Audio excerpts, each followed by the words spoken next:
Today we're with Luke Woody Woodhouse, and he's breaking down exactly how you can sharpen your throw, hit cleaner scores, and start stacking up those 180s. Ah, super tough. I think you've hit the most 180s today. Yeah. Still got steady hands, I'm not shaking quite yet. I'm probably shaking more than you. Yeah. My friend needs about an hour's warm up, that's the problem. That's good, because that's exactly how I am. You go to like a tournament and you do like 20 minutes warm up and then you're waiting like 30 minutes until you throw. Hard work.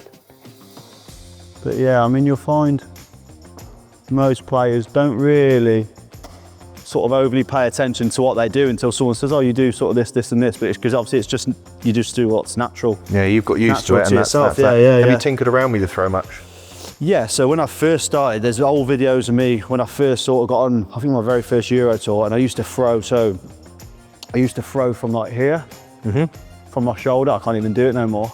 I used to throw up like that. So you sort of have a bounce. Yeah, and then I watched it back and I was like, if I want to improve, I've got to change something. Yeah, so I just kept working and get my hand higher. So, like I said before, sometimes I overlean, and when I overlean, my elbow then will get a little bit low, so I have to try and stay nice and proud. And yeah, and then I always just use my guide as hand to chin all the time. That's what I always do. So, okay. For me, I know you get some players, like you say, you've got Gary Anderson, say for instance, who comes back to the eye, but mine's always hand to chin, and then I know my elbow's not going to drop then. Gary's is very strange because he almost doesn't have like a backwards. It's like he comes to here and yeah, then goes. Yeah, sort of a twist cock, bounce straight. Yeah, but obviously everyone's different. But yeah, my sort of guide is if my hand's coming towards my chin, I know my elbow's not dropping too low then.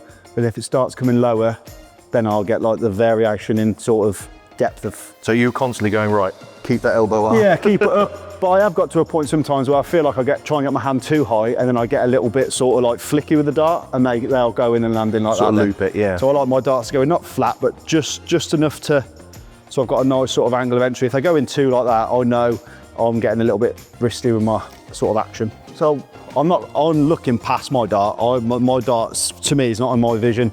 So I'm literally just looking at the treble and bring it back to the chin. It comes back to your chin, yeah. Oh, I thought there was a 180 coming in there. Used to think I was more play off sort of a tempo and feel rather than an actual aim. There's obviously aiming involved. Some people say they line the sort of flight up and thing, but there's no sighting in it is literally just a sort of look and point and throw. Yeah.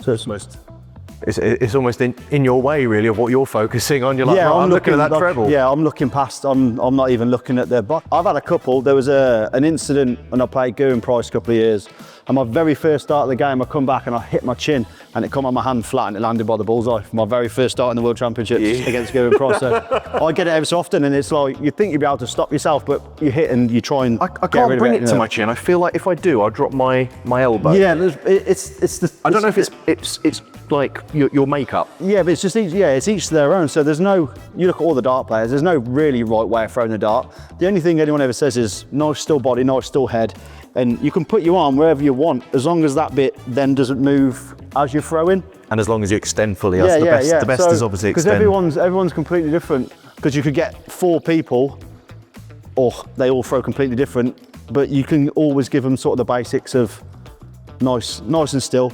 Make sure your head doesn't move backwards and forwards, or your chin doesn't lift up as you're throwing. Yeah. So it is all just.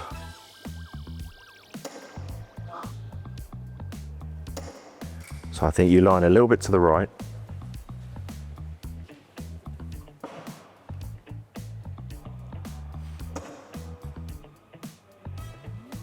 Do you know what? I didn't throw badly trying to do you. Oh, was you trying to copy what I was doing? See, you said to the right, but I didn't realise till about 2 weeks ago. So when I line up, I feel like I'm dead centre. Yeah.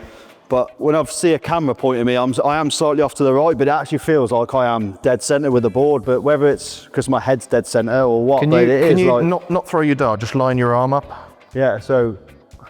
Yeah, it feels like I'm dead centre, but I'm not. Like my stance is just off to the right, but it changes with what you want to do anyways. Because you're obviously your leading leg. Yeah. Obviously, if we're assuming that actually the centre of the board is Yeah, probably in the yeah, middle of yeah. there. He's going from there, but it kind of comes up in a line there, but it's kind of on like the that. angle sort of thing, yeah. So it kind of, you almost corrected it yeah, but it's just obviously what I've always done anyway. But yeah.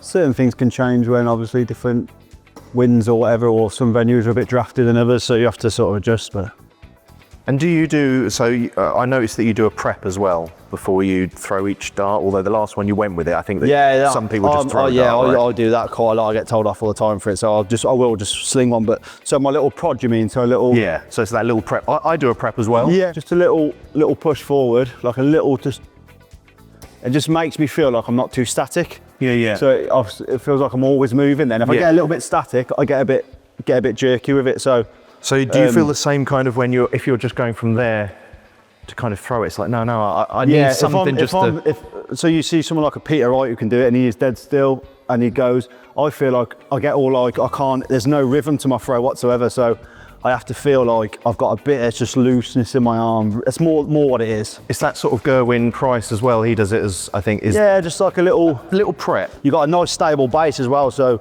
I know you mentioned to me before that I get a bit sort of like floaty on my back leg, but your base is nice and stable. I say my son throws darts at home, but he's only just started throwing, and I have to tell him all the time on his last dart, he'll start wandering on his last dart. So I think if you've got a stable base, like you've done, it almost eradicates that, because you know I'm not moving until that last dart sort of come on my hand. But yeah, you got Well, nice. I've noticed you usually only do it on the last dart when you're casually walking to it.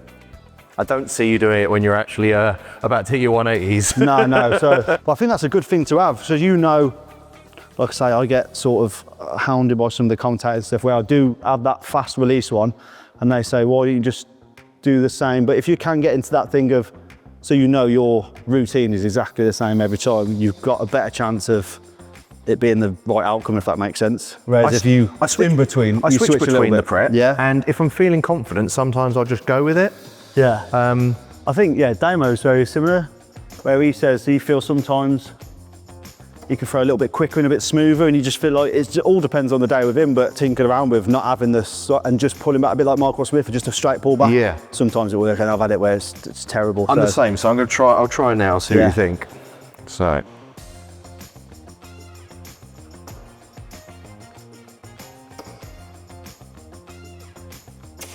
Yeah, it's not too bad. It looks all right, yeah. But I don't feel in complete control. Exactly.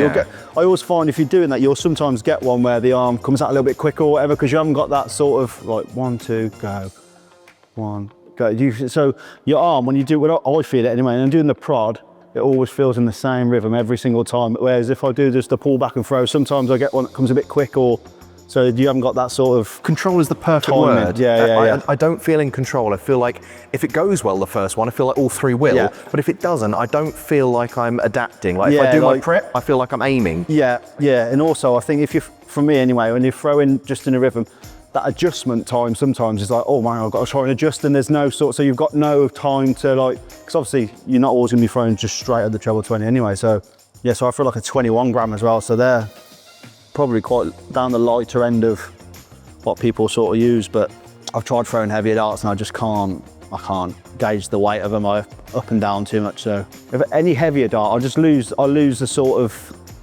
the weight of the dart too much. I can still throw them fairly straight and whatever, but I'll just lose the weight. Back, so it's a little bit smooth on that rear section, but I can bring it to that middle anyway, because I do adapt me throw a little bit, but that's not too bad there.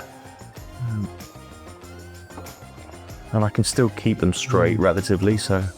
Yeah, nice and straight through there. There's no wobble or anything, so. No. Good. Excellent. Well, thank you very much. Nice one. Cheers.